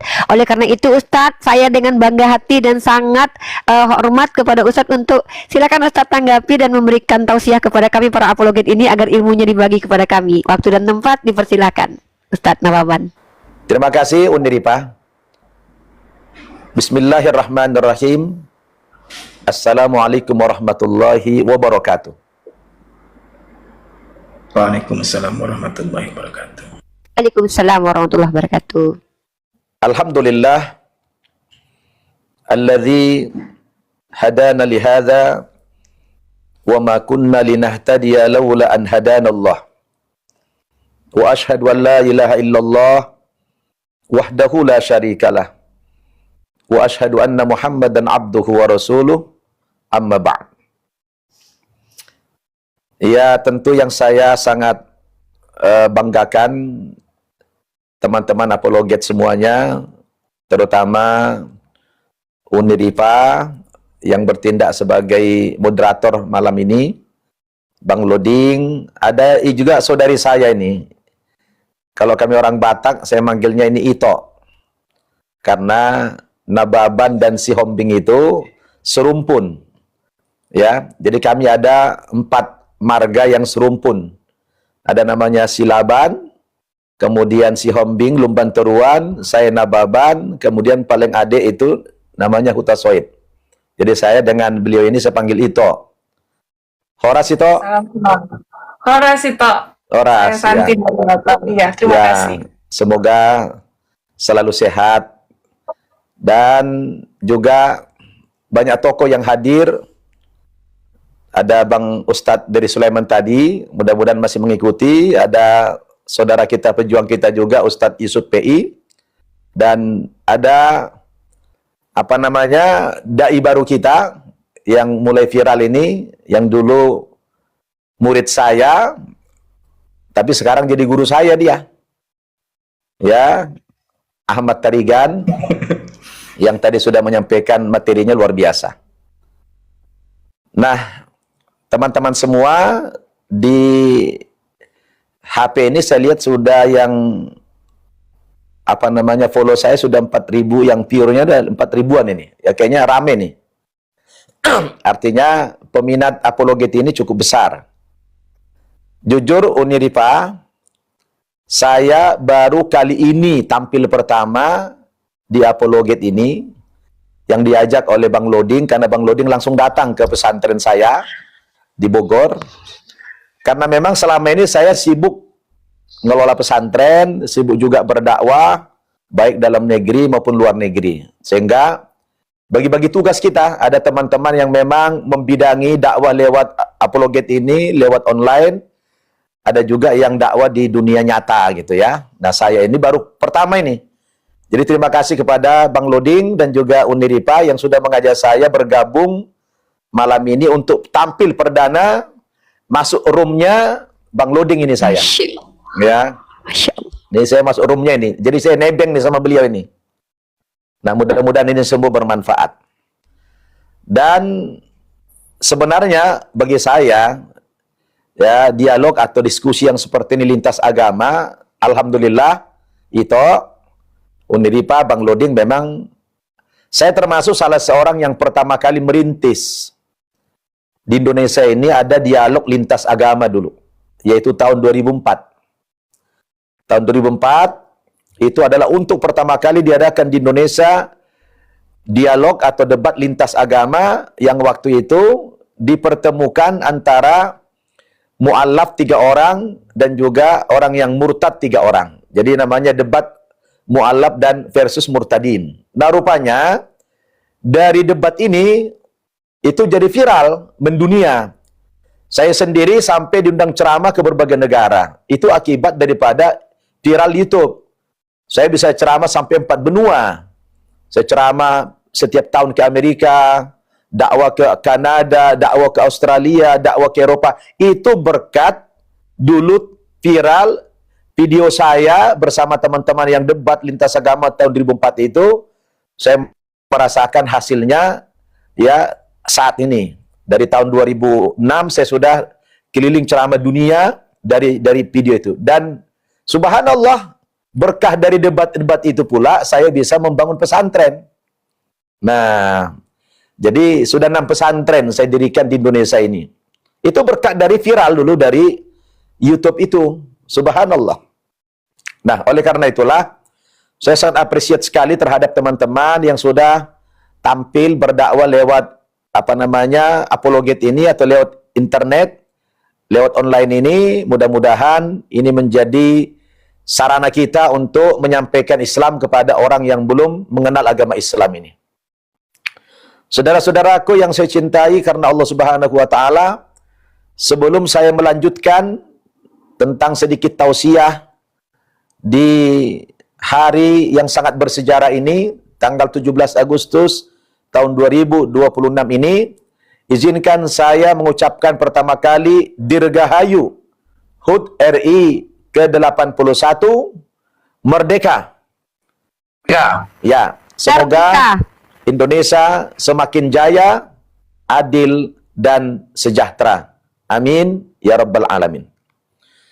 Saudara-saudaraku yang saya cintai karena Allah Subhanahu wa taala, saya tadi mengikuti nasihat taujihat yang disampaikan oleh guru kita Ustadz Dery Sulaiman. Beliau sangat tawadhu, ya, tawadhu, mengatakan saya bukan orang alim, saya bukan kiai, bukan ustadz. Beliau tawadhu. Tawadhu kalau dalam bahasa Arab itu artinya rendah hati. Ya, orangnya rendah hati, lawannya itu sombong. Ya. Nah, kalau beliau tawadhu bahasa Arab. Kalau saya tawadhu juga, tapi kepanjangan dari tahu warna duit. Nah, itu namanya tawadhu. Tahu warna duit. Ya. Jadi agak beda dikit. Kalau Ustadz Dery Sulaiman tawadhu'nya rendah hati. Kalau saya tawadhu'nya tahu warna duit. Nah, itu. Ditambah lagi dengan guru kita sekarang ini Ustadz Ahmad Tarigan. Yang luar biasa. Ya, DNAP. Kalau saya simak tadi taujihat yang disampaikan guru kita Ustadz Dery Sulaiman maupun Ustadz Ahmad Tarigan, saya pikir memang dahsyat sekali, sangat luar biasa dakwahnya, menyejukkan, menenteramkan, membuka wawasan kita, mengenalkan Islam kepada umat Islam juga dan juga orang non-Muslim, bahwa Islam itu sangat sangat ramah, sangat lembut, sangat santun, sangat beradab, luar biasa. Nah, oleh karena itulah tujuan kita berdakwah ini, mungkin kepada itu kami, saya ingin perkenalkan dulu apa itu dakwah. Dakwah itu bahasa Arab. Dari akar kata da'a yada'u da'watan. Yang artinya, banyak artinya itu. Bisa artinya mengajak, bisa artinya mengundang, bisa artinya menyeru. Ya. Jadi luas sekali pengertian dakwah itu. Nah, oleh karena itulah kalau judulnya itu dakwah adalah mengajak, maka tidak boleh berubah menjadi mengejek. Nah, tidak boleh. Jadi kalau katanya dakwah mengajak, ya harus mengajak. Jangan sampai berubah menjadi mengejek. Dakwah itu mengajar. Jangan sampai dikesankan justru menghajar. Dakwah itu tentunya membina. Jangan sampai dikesankan untuk menghina. Dakwah itu membimbing. Jangan sampai membimbangkan. Dakwah itu ya menyentuh. Jangan sampai menyinggung. Karena kami orang Islam ini adalah merupakan perpanjangan tangan atau perpanjangan lisan dari Nabi kami Muhammad sallallahu alaihi wasallam, yang kita tahu semua nabi itu diutus oleh Allah bukan untuk berdagang, bukan untuk bertani, bukan untuk berbisnis. Semua nabi itu diutus oleh Allah untuk berdakwah, mengajak manusia supaya menyembah kepada Allah Subhanahu wa taala dan tidak menyembah kepada Tuhan selain Allah Subhanahu wa taala. Itulah hakikat dakwah. Adapun sumber pendapatan mereka, para nabi ini, tentu mereka ada yang berdagang, ada yang berbisnis, ada yang bertani, karena zaman dulu tidak ada orang namanya berdakwah itu dibayar. Nah, cuma belakangan ini, pendakwa-pendakwa, penceramah-penceramah itu ada yang sampai komersial.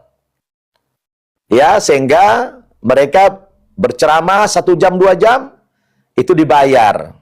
Ya, diberikan honor begitu. Tapi kalau para nabi itu, tidak ada satupun yang dibayar. Maka kalau kita baca dalam sejarah, Rasulullah itu dulu setelah nikah dengan Khadijah, dia kaya raya.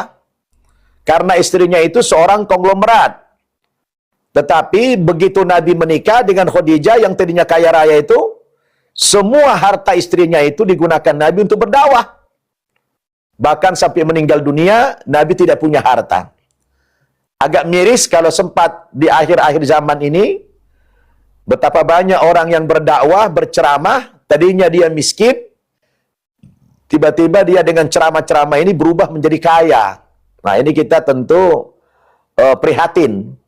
Kalau sempat dakwah ini menjadi satu ladang bagi kita untuk mencari kenikmatan dunia. Maka karena kita sebagai pewaris Nabi, yang dikatakan oleh Nabi, al-ulama'u warathatul anbiya. Nabi itu, ulama-ulama itu merupakan pewaris Nabi. Ya. Nah, kita ini bukan ulama. Kita ini adalah pengikut Nabi Muhammad. Tetapi walaupun kita pengikut, tetap setiap pribadi muslim diwajibkan oleh Allah Subhanahu wa taala untuk menyampaikan risalah ini. Kenapa demikian? Karena kita tahu Nabi Muhammad sallallahu alaihi wasallam itu adalah nabi terakhir, penutup para nabi. Tidak ada lagi nabi dan rasul sesudah beliau. Itu Allah tegaskan dalam Al-Quran surat Al-Ahzab ayat 40. A'udzu billahi minasyaitonir rajim. Ma kana Muhammadun aba ahadin min rijalikum walakin Rasulullahi wa khataman nabiyyin wa kana Allahu bikulli syai'in alima. Yang artinya Muhammad itu bukanlah bapak salah seorang di antara kamu, dia bukan ayah kamu, bukan kakek kamu. Tapi Muhammad itu adalah utusan Allah dan sekaligus penutup para nabi. Dia penutup para nabi. La nabiyya wa la rasula ba'dah.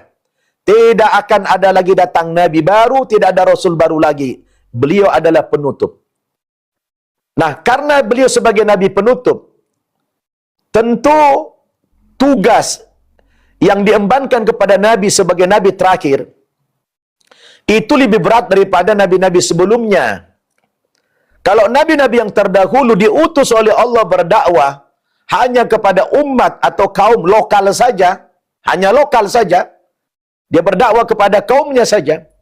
Tapi Nabi kita Muhammad sallallahu alaihi wasallam itu, dia menjadi Nabi internasional, diutus oleh Allah kepada seluruh umat manusia. Yang Allah sebutkan dalam Al-Quran, wa ma arsalnaka illa kafatan linnas basyira wa nadhira walakinna aktsaran nasi la ya'lamun. Tidak kami utus engkau Muhammad terkecuali kepada seluruh umat manusia dengan membawa berita-berita gembira dan peringatan. Tapi sayang, kebanyakan manusia tidak memahami, kata Allah Subhanahu wa taala. Jadi Nabi Muhammad itu nabi terakhir. Nah, persoalannya, beliau nabi terakhir dan tidak akan ada nabi-nabi lagi yang lain sesudah beliau. Sedangkan tugasnya begitu berat. Kalau nabi-nabi yang terdahulu diutus hanya lokal saja, beliau menjadi nabi internasional. Sementara juga umur beliau itu pendek. Nabi-nabi dulu sudahlah dakwahnya itu lokal, umurnya panjang-panjang. Nabi kita dakwahnya adalah untuk seluruh umat manusia, umurnya pendek pula. Umur dakwah Nabi itu cuma 23 tahun. Umur hidupnya 63 tahun. Tetapi selama 40 tahun Nabi hidup, tidak pernah belum diangkat menjadi nabi, belum diangkat menjadi rasul. Umur 40 tahun, baru diangkat menjadi rasul yang ditandai dengan beliau mendapatkan wahyu Al-Quran. Dari situlah mulai beliau berdakwah. Dan ada perintah dari Allah berdakwah kepada seluruh umat manusia. Loh, bisa Anda bayangkan, umurnya pendek, tugas dakwahnya mendunia. Akhirnya dalam prakteknya, Rasulullah itu baru bisa berdakwah 2 tempat. Baru bisa berdakwah di Mekah selama 13 tahun, lalu hijrah ke Madinah 10 tahun, kemudian meninggal di Madinah. Jadi intinya, Nabi kita belum pernah dakwah ke Amerika, belum pernah dakwah ke Indonesia, belum pernah dakwah ke Eropa. Jangankan ke Eropa, ke Amerika, ke negara-negara terdekat sekarang, seperti ke Irak, ke Iran, ke Mesir, Nabi belum sampai ke sana berdakwah. Baru 2, udah itu meninggal. Pertanyaannya, ketika Nabi meninggal, apakah tugas kenabian itu sudah selesai? Belum. Tugas kenabian itu belum selesai. Tetapi Islam yang dibawa itu sudah selesai, sudah tamat, sudah sempurna. Agama Islamnya sudah sempurna, tidak ada kekurangan sedikit pun. Maka Allah nyatakan penutup Quran itu, Al-yawma akmaltu lakum dinakum wa atmamtu alaikum ni'mati wa raditu lakumul Islam madina. Pada hari ini telah kusempurnakan nikmatku kepadamu, kata Allah, dan telah kucukupkan nikmatku kepadamu, dan aku ridho Islam itu menjadi agamamu. Nah, jadi kalau bicara agama, saudara-saudara, agama Islam sudah sempurna. Tidak ada lagi kekurangan Islam itu. Maka jangan coba-coba mendatangkan agama baru. Jangan coba-coba mendatangkan konsep baru. Tidak perlu berinovatif di dalam agama. Yang perlu kita berinovatif itu adalah cara menyampaikan, cara mengajarkan saja. Tapi kalau Islamnya sudah sempurna, tidak ada kekurangan sedikit pun. Anda mau cari apa? Mau cari pedoman apa? Mau ilmu pengetahuan, mau teknologi, mau apa saja. Semua ada tuntunan, ada pedoman di dalam Al-Quranul Karim. Al-Quranu salihun fi kulli makanin wa zaman. Al-Quran itu aktual. Al-Quran itu up to date. Kapan saja, di mana saja. Itu luar biasa. Tetapi, tugas kenabian itu belum sempurna. Tugas kenabian itu belum selesai. Tugas kenabian itu belum tamat. Karena beliau ditugaskan kepada seluruh umat manusia, sementara beliau sudah wafat. Pertanyaannya, pasca beliau wafat, siapa yang akan meneruskan tugas dakwah ini secara estafet? Tentu yang mula-mula meneruskannya adalah sahabat Nabi.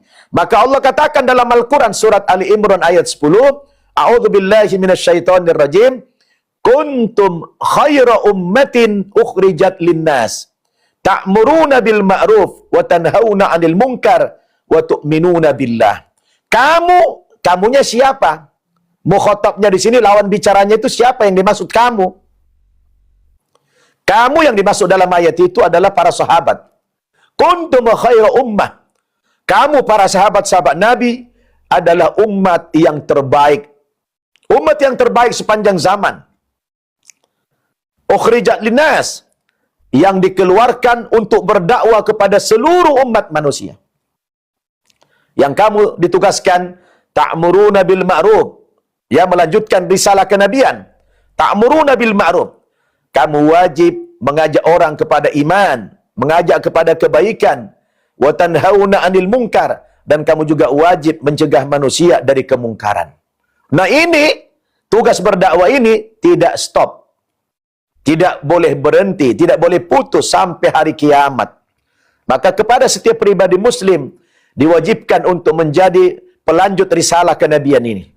Ya, tentu dengan berbagai macam cara. Antum bisa berdakwah dengan lisan, silakan berdakwah dengan lisan.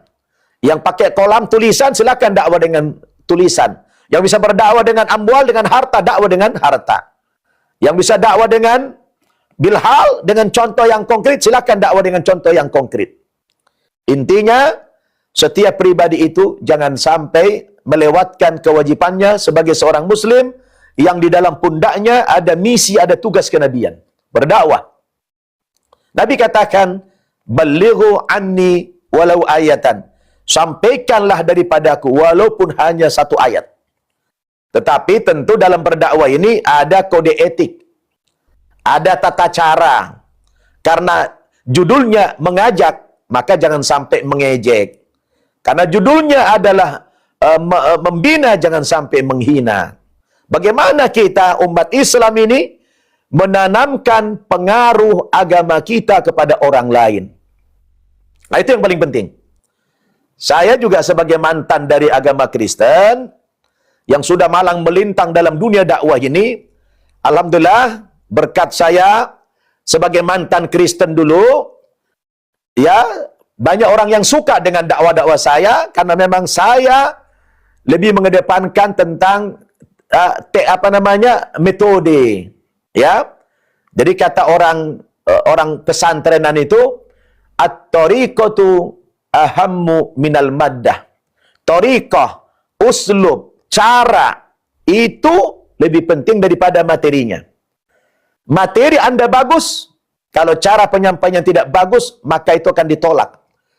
Materi Anda biasa-biasa saja, tidak terlalu ilmiah, tapi cara penyampaiannya memukau, sehingga Anda bisa menjadi agitator, mempengaruhi pola pikir masyarakat, maka dakwahmu akan mendapatkan respect dari orang. Kalau dia non-muslim, saya yakin dia akan mendapatkan hidayah dari Allah Subhanahu wa taala.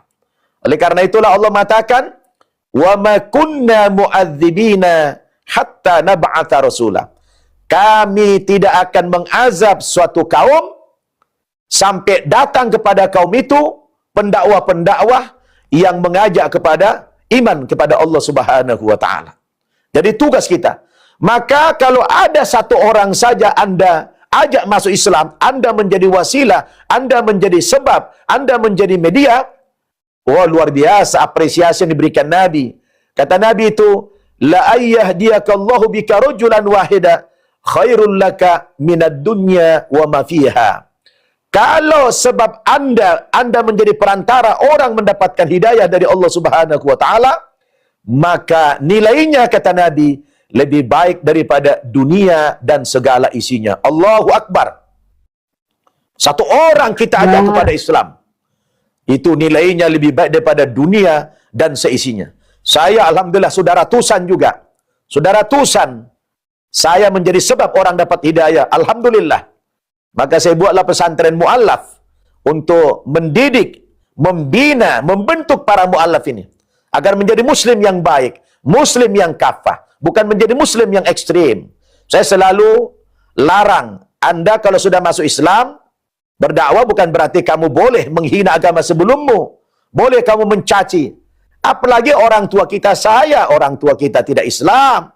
Saudara-saudara saya semua dari opung-opung saya tidak ada yang Islam, semua Kristen. Kalau saya berdakwah dengan cara yang kasar menghina, itu kan sama juga menghina keluarga saya, menghina agama keluarga saya. Lah bagaimana saya menjadi seorang penerus Nabi yang Nabi itu seorang Nabi yang sangat lemah lembut, yang dilarang dalam Islam memaksa, mengintimidasi orang, membujuk orang untuk masuk Islam.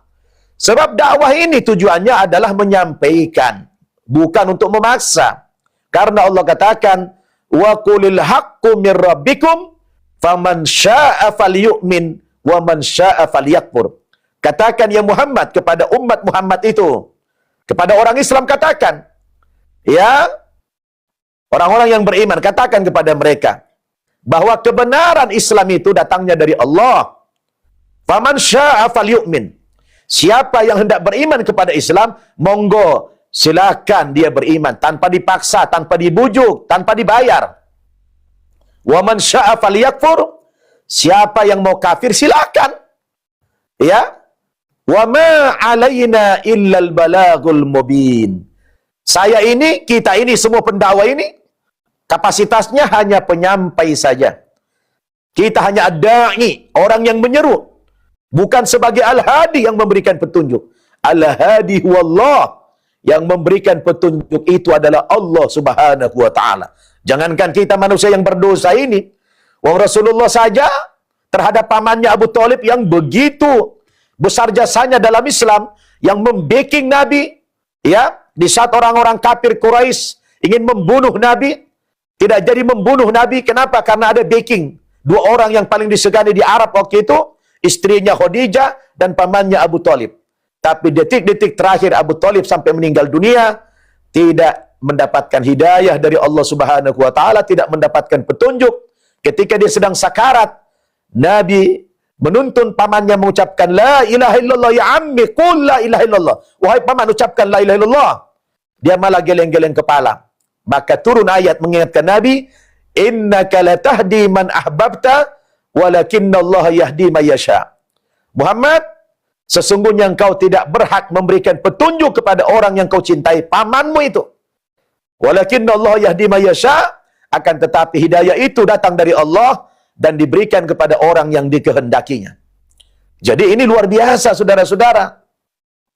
Maka kalau saya berdialog lintas agama, saya memang tidak begitu suka kalau lewat online. Saya langsung aja, ayo face to face. Bila perlu disaksikan dua umat. Umat Kristen silahkan hadir, umat Islam silahkan hadir. Kita sampaikan, mungkin antum sudah tahu. Saya di dunia nyata mengajak mereka diskusi untuk menanamkan pengaruh agama kita, memperkenalkan Islam kepada mereka. Silakan nanti Ito, Santi juga si Hombing, kita terbuka untuk menjelaskan itu Islam apa. Kebetulan saya juga sebagai mantan aktivis dari agama Kristen, saya bukan hanya paham juga tentang Islam, paham juga tentang Kristen. Kita coba cari win-win solution, ya. Kita cari jalan tengahnya, di mana persamaannya, di mana perbedaannya, di mana kebenarannya. Dan itulah dakwah. Kalau kita sudah mengajak, menyampaikan, ya itu tidak ada paksaan. La ikraha fid din, qad tabayyana rusdu minal ghayy. Tidak ada paksaan dalam beragama, karena sudah nyata perbedaan mana agama yang benar, mana agama yang salah. Kebenaran itu punya tolak ukur. Kita ini kan kebanyakan beragama faktor turunan aja. Ada orang Islam lahir dari Islam, bapak ibunya Islam, Islamlah dia. Tapi ditanya Islam itu apa? Tidak tahu dia. Ada orang yang lahir dari lingkungan Kristen, ayah ibunya Kristen, Kristenlah dia, sampai mati pun Kristen dia. Ditanya Kristen apa? Tidak tahu juga dia. Ke gereja pun tak pernah. Orang Islam juga banyak yang begitu. Orang Hindu pun begitu. Menurut saya memang kita ini bukan anak kecil, bukan seperti kerbau yang dicucuk hidungnya yang kita manut saja. Ya, alhamdulillah. Kalau kita masih diberikan kesempatan hidup, lahir dari kedua orang tua kita, tapi apapun latar belakang agama orang tua kita itu, kita tidak boleh berpasrah terhadap keyakinan orang tua kita. Ketika kita belum akil balik, ketika kita belum sempurna akalnya, bolehlah kita beragama mengikuti orang tua kita. Tapi ketika Anda sudah dewasa, jangan-jangan agama yang dianut orang tuamu salah. Jangan-jangan agama yang dianut orang tuamu itu tidak benar. Kalau kita masa larut dalam ketidakbenaran, maka ikutin. Caranya gimana? Ya kita harus mencari kebenaran itu. Kebenaran itu punya parameter. Kebenaran itu punya tolok ukur. Agama yang benar, tolok ukurnya bukan jumlah yang banyak. Atau jumlah yang sedikit, tidak. Bukan, oh kalau penganut agama ini banyak, mayoritas, oh ini yang benar. Tidak. Kebenaran tidak diukur, tidak dilihat dari jumlah pengikutnya yang banyak. Maka Al-Quran mengatakan, wa in tuti' aktsara man fil ardi yudilluka an sabilillah. Kalau kamu hanya mengikuti faktor kebanyakan orang, maka orang yang banyak itu akan menyesatkan kamu dari jalan Allah. Karena yang paling banyak di muka bumi ini bukan orang yang benar, pengikut setan yang paling banyak. Apakah kita akan ikut itu? Jangan. Oleh karena itu kita harus mencari kebenaran itu. Apa tolak ukur kebenaran? Bukan kebaikan. Oh kalau nanti ada orang berbuat baik, oh itu yang benar. Tidak. Kalau bicara baik, saudara-saudara, tidak perlu kita agama. Tidak perlu agama. Karena sebenarnya begitu manusia lahir, di dalam diri manusia itu sudah ada potensi kebaikan. Sudah ada potensi kebaikan dalam diri kita. Tidak perlu agama kita. Kalau hanya ingin berbuat baik. Kenapa? Karena dalam diri manusia ada nurani, ada hati. Coba tanya orang yang jahat. Coba tanya orang jahat. Habis dia membunuh seseorang misalnya. Apakah dia bangga telah membunuh? Mungkin saat itu bangga, mungkin. Tapi nanti dalam perjalanannya sekian lama setelah itu, pasti dia menyesal. Dan kalau ditanya pembunuh, apakah membunuh itu baik? Pasti. Yang punya nurani mengatakan tidak baik. Dia korupsi misalnya. Koruptor, tanya, apakah korupsi itu baik? Pasti dia tidak baik. Apa yang bicara? Yang bicara itu nurani dia. Bukan agama. Tanpa agama orang bisa baik. Kalau ukuran kebenaran baik, maka nggak perlu agama.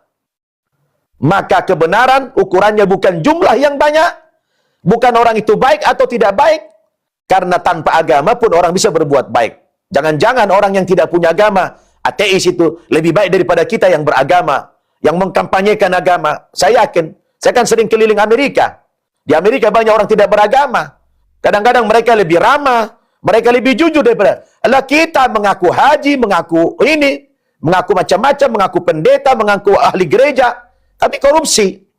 Lah ada orang yang tidak beragama, dia tidak korupsi. Apakah itu benar orang tidak punya agama? Juga tidak. Oleh karena itulah, di sini kesempatan kepada kita mengenalkan kepada umat manusia tentang kebenaran. Apa sih benar itu? Apa sih kebenaran itu? Ya, menurut tolak ukur yang benar, itu kita cari. Kita harus menguji kebenaran masing-masing agama itu. Bawa ke lab. Kalau kita ingin menguji agama mana yang benar, bawa ke lab. Labnya mana? Labnya itu otak kita ini. Labnya itu mata kita ini. Labnya itu pendengaran kita. Labnya itu hati kita. Kalau misalnya sudah kita baca, ada sebuah kitab suci. Kitab suci misalnya sudah saling bertabrakan, saling kontradiksi. Ya sudah. Tanyakan dulu. Renungin dulu. Ya, karena kebenaran itu sejatinya harus mengarahkan manusia kepada yang benar. Dan kebenaran harus satu, tidak boleh saling bertabrakan, tidak boleh saling kontradiksi. Nah, untuk menjelaskan itu diperlukan ilmu, diperlukan wawasan, diperlukan ketekunan, diperlukan kesabaran, diperlukan kesantunan. Nah, ini kita menjelaskan. Jadi, janganlah kita beragama itu memang faktor turunan saja. Sehingga larut. Tidak boleh. Jangankan kita manusia biasa. Nabi Ibrahim saja. Nabi Ibrahim saja, Abraham itu. Untuk bertuhan, untuk beragama. Ya, dia itu diberikan oleh Allah itu kesempatan untuk berproses dulu. Tidak langsung ujuk-ujuk dikasih agama sama Tuhan. Tidak. Dia berproses. Dia mencari Tuhan. Karena keluarga dia, paman dia, itu dari orang-orang produsen patung, pembuat patung, yang menurut akal sehatnya, logika dia, kan tidak mungkinlah benda mati dijadikan Tuhan, dia tidak hidup, tidak bernyawa, tidak bergerak, tidak bisa bicara. Maka, yang dilakukan Ibrahim waktu itu setelah dia mulai menginjak dewasa, dia observasi alam ini. Kalau dalam bahasa Al-Quran itu apa? Kata Allah, falamma janna alaihi lail ra'a kaukaba. Ketika malam sudah tiba, Nabi Ibrahim itu melihat bintang. Dia mau cari Tuhan dia. Dia lihat bintang. Wah, dalam persepsi dia kayaknya Tuhan ini. Karena bintang itu memberikan cahaya. Ciri-ciri Tuhan itu adalah memberikan cahaya. Wah, kayaknya Tuhan ini. Dia tungguin, dia pelototin itu yang namanya bintang. Tidak lama ternyata bintang itu tenggelam. Maka qala falamma afala, ketika bintang itu tenggelam, qala la uhibbul afilin. Saya tidak suka dengan Tuhan yang tenggelam. Dia tidak berhasil. Begitu tenggelam bintang ini, dah lama muncul bulan purnama. Falamma ru'al qamara bazigan, ketika dia melihat bulan purnama yang terang, lebih terang daripada bintang itu, lagi-lagi spontan mengatakan qala hadza rabbi. Ini baru Tuhan benar nih. Kenapa? Ini lebih terang daripada bintang tadi. Lalu dia tungguin. Falamma afala, ketika bulan purnama juga tenggelam, dia mengatakan saya juga tidak suka dengan Tuhan yang tenggelam. Besok pagi, falamma ru'asy-syamsa bazighatan qala hadza rabbi hadza akbar. Ketika dia melihat matahari besok paginya yang cerah, terang, benderang, menyinari alam ini, seluruh dunia, baru dikatakan, nah kalau ini Tuhan benar nih, hada akbar, ini lebih gede daripada yang tadi malam itu. Ternyata ketika sudah sore, tenggelam lagi itu matahari. Falamma afalat, ketika matahari juga tenggelam, dia tidak puas. Dia mengatakan, ini juga bukan Tuhan. Akhirnya dia bilang apa? Inni wajjahtu wajahiyya lilladzi fatara samawati wal ard hanifa wa makana minal musyrikin. Kalau begini, saya belum menemukan Tuhan yang sebenarnya, maka aku serahkan, aku pasrahkan diriku kepada Tuhan yang menciptakan langit dan bumi ini. Dan saya sekali-kali tidak mau termasuk orang-orang yang musyrik. Lalu setelah dia mencari Tuhan itu, dia belum menemukan, dia serahkan dirinya kepada Tuhan. Akhirnya Tuhan memberikan petunjuk kepada Ibrahim. Allah mengenalkan dirinya, innani anallah, la ilaha illa ana, fa'budni wa aqimis salata li dzikri. Sesungguhnya aku adalah Allah, kata Tuhan. Tidak ada Tuhan yang lain kecuali aku. Maka sembahlah aku dan dirikan solat untuk mengingat aku. Dari situlah Ibrahim mengenallah Tuhannya, maka dia tidak pernah terjebak kepada yang namanya kemusyrikan. Dan memang kalau orang beragama, saudara-saudara, karena mencari, bukan faktor lahir, bukan karena turunan, kalau orang itu mencari, konsekuensinya muncul sikap fanatik yang tinggi sekali. Dia fanatik banget. Fanatik itu artinya apa? Dia sangat yakin dengan kebenaran agamanya, dan tidak yakin dengan kebenaran yang lain, tetapi dia bersikap tasamu, bersikap toleran, menghargai perbedaan keyakinan. Itulah namanya fanatik. Jadi fanatik itu meyakini kebenaran agamanya dan menghormati perbedaan agama orang lain. Itulah fanatik.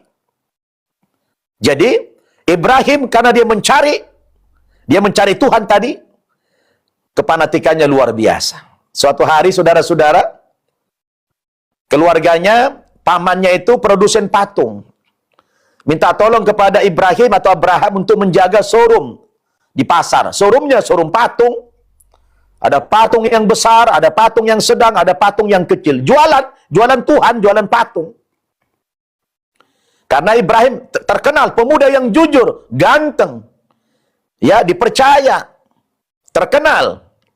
Nah, dimintalah oleh keluarganya dengan harapan kalau dia yang jualan di toko ini bakal laris manis ini. Apa yang terjadi? Pagi-pagi ketika Ibrahim buka showroom patung ini, datanglah orang berbelanja, banyak. Itu patung bukannya dijual sama dia, malah dia doktrin pembeli patung itu. Dia tanya, saudara, datang kemari mau ngapain? Kata pembeli, ya mau beli inilah. Ini patung, iya. Maaf, kalau boleh tahu sebenarnya ini patung kamu apain sih? Ya kami sembah lah. Kamu anggap apa? Ya Tuhan lah. Jadi kamu anggap ini Tuhan patung ini? Iya. Kamu sembah ini? Iya. Apa kalian tidak mikir? Kata Ibrahim. Apa kamu tidak mikir? Ini kan benda mati, saudara. Tidak bergerak, tidak ada nyawanya, tidak bisa bicara, tidak bisa mendatangkan manfaat, tidak bisa memberikan mudarat. Kenapa kamu sembah ini? Didoktrin itu pembeli, alhasil nggak beli dia. Wah, ini baru kejadian. Di mana-mana orang kalau dagang biasanya dirayu pembeli. Ini kebalik, Ibrahim bukannya dirayu, bukannya merayu, malah mendoktrin pembeli patung itu supaya tidak beli patung. Alhasil dari pagi sampai sore, tidak ada yang beli patung itu. Wah, ini kenapa? Karena kefanatikan Nabi Ibrahim. Dia tidak mau ada orang lain sesat, tidak mau ada orang lain menyembah berhala juga. Itu Ibrahim. Satu hari, karena kefanatikan dia, ada orang minta tolong sama Ibrahim, kakek-kakek miskin yang sudah kelaparan. Karena Ibrahim terkenal sebagai orang kaya. Keluarganya produsen patung, kaya raya. Datanglah kepada Ibrahim minta tolong. Orang miskin, kakek-kakek, udah kelaparan, tidak berdaya. Minta bantuan, makan. Ibrahim tanya, Bapak mukmin tidak? Bapak beriman tidak kepada Allah? Dia bilang tidak. Oh sorry, karena Bapak tidak beriman, saya tidak bisa bantu. Wah, ekstrim banget ini. Karena Ibrahim itu saking fanatiknya, dia tidak mau ada orang menduakan Tuhan. Tak mau ada manusia menyembah Tuhan selain Allah. Anti dia. Anti kemusyrikan itu.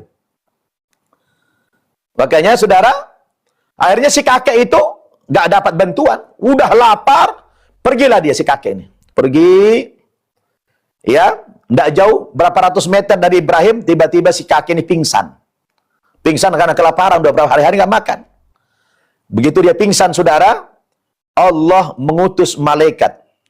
Ya malaikat, kata Allah, tolong sampaikan kepada Ibrahim.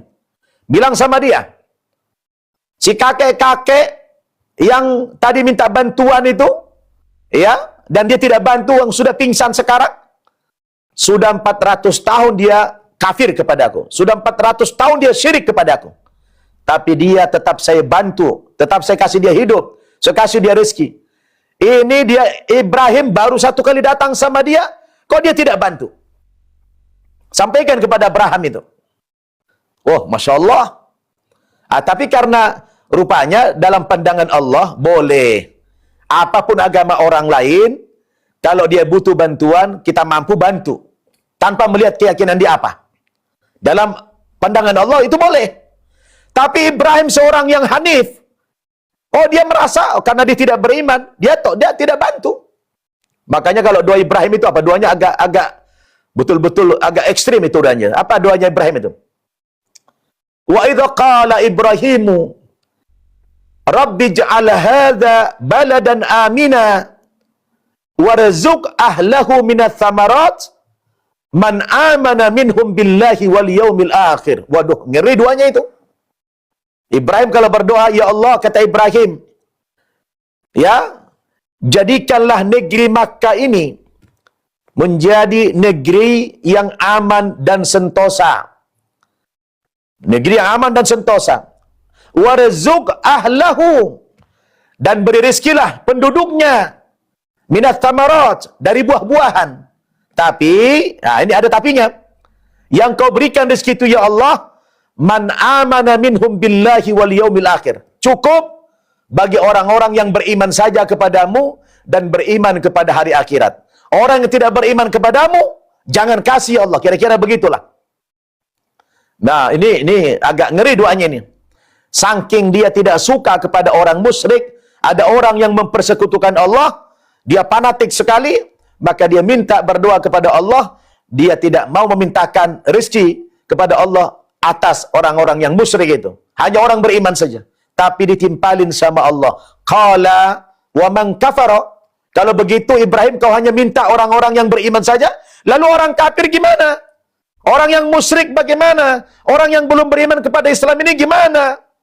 Kata Allah, mereka juga fa'umatti'uhu qalilan. Aku berikan mereka kehidupan, aku berikan juga mereka rezeki, tapi kalau mereka sampai mati tidak beriman, tsumma attarruhu ila adzabin nar, nanti mereka kalau mati, kelak aku masukkan mereka ke dalam neraka jahanam. Tapi di dunia, selagi dia manusia butuh kehidupan, dia akan aku bantu, aku kasih dia kehidupan, aku kasih dia rezeki, karena dia makhluk hidup yang aku ciptakan, kata Allah Subhanahu wa ta'ala. Jadi saudara, dari proses Nabi Ibrahim mencari Tuhan ini, memberikan sebuah pelajaran kepada kita. Kalau level Nabi saja tidak bergantung keturunan, karena keturunan keluarganya banyak musyrik, apatah lagi kita manusia tidak mau mencari Tuhan, tidak mau mencari kebenaran. Masa kita hanya bergantung dengan agama orang tua kita saja? Ya, ini termasuk juga yang dari kalangan Muslim. Anda jangan hanya mengaku Islam saja di KTP beragama Islam, tapi Anda tidak sholat, Anda tidak mengaji, Anda tidak baca Quran, Anda bisa baca Quran, Anda merasa nyaman. Tidak boleh. Yang Kristen juga begitu, yang Hindu juga begitu. Jangan larut dalam faktor keturunan. Cuma orang Islam mujur. Mujurnya apa? Alhamdulillah, orang Islamnya lahir dari lingkungan orang tua yang sudah benar. Muslim, jadi Muslim dia. Benar. Saya lahir dari lingkungan orang tua yang menurut saya belum benar akidahnya waktu itu. Saya berproses juga mencari. Saya mencari. Setelah saya dewasa mencari Tuhan. Alhamdulillah saya menemukan kebenaran Islam. Dan saya menyatakan, ya, ini saya bukan a priori. Kalau Anda ingin mencari kebenaran, memang ya harus kita cari. Anda, orang yang membuka diri mencari kebenaran, pasti akan menemukan kebenaran itu adanya di agama Islam. Oleh karena itulah kalau lihat di barat hari ini, di Amerika, di Eropa, di mana? Hari ini manusia berbondong-bondong masuk agama Islam. Agama yang paling pesat kemajuannya di dunia hari ini adalah agama Islam. Itu bukan kata orang, saya lihat dengan mata kepala saya. Saya sudah keliling Eropa, saya juga sudah ke Vatikan. Saya lihat dengan mata kepala saya. Ya, saya juga sudah ke Yerusalem. Saya sudah 2 kali ke Bethlehem sana. Saya lihat memang, ya, pilihan saya masuk Islam adalah pilihan yang sangat tepat. Bukan karena mau kawin, bukan karena ingin materi, tapi adalah karena proses mencari kebenaran itu. Itulah sebabnya saya sekarang terus mendakwakan agama Islam ini ke seluruh dunia. Dengan target kita, jangan sampai ada seorang manusia pun di muka bumi ini yang belum sampai kepada mereka berita-berita kebenaran agama Islam ini.